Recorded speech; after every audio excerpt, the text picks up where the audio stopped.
Hey folks, Michael Phillips. I'm here with Engine 31, the pop-up newsroom sponsored by USC, covering this year's Humana Festival of New American Plays. And one of the things that we're going to be doing in terms of video is talking to people at intermission or before the play, if there is no intermission, about different issues kind of on their minds about the American theater and their role in it.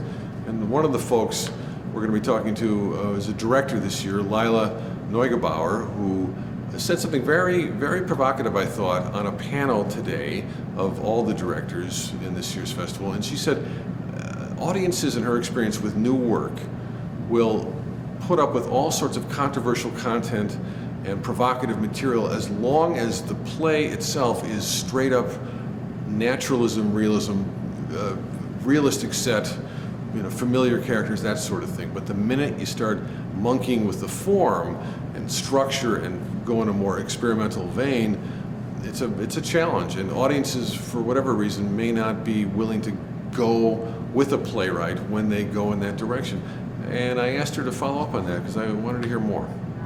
There had been a question from the audience about how, as a director of new plays, do you negotiate the kind of needs and interests of your audience? And my experience, simply I think based on some of the work that I've ended up doing, has been that what I think audiences have found most challenging about the material I happen to end up working on is that formal experimentation or non-traditional structures or styles have posed a greater challenge to audiences than content. It just happens to be in the work that I've done, and I think a part of that is, I don't know if there's this great Jeff Jones article from 2005 about the ways in which the theater hasn't done a great job of educating its audience about form in the way that the visual arts have given people a kind of manual for looking at things like abstract expressionism. Right. Why will people not put up with the theatrical equivalent of abstract expressionism? Because in the 80s, you had this moment where Jeffrey Jones had a lot of plays being done, including things like 70 Scenes of Halloween, which got a lot of productions, and then much more difficult material like Mac Wellman, the early Susan Laurie Parks plays a little later. You don't find these plays on regional stages anymore. Why? Right? I'm right. Right? I wish I had the answer. I think that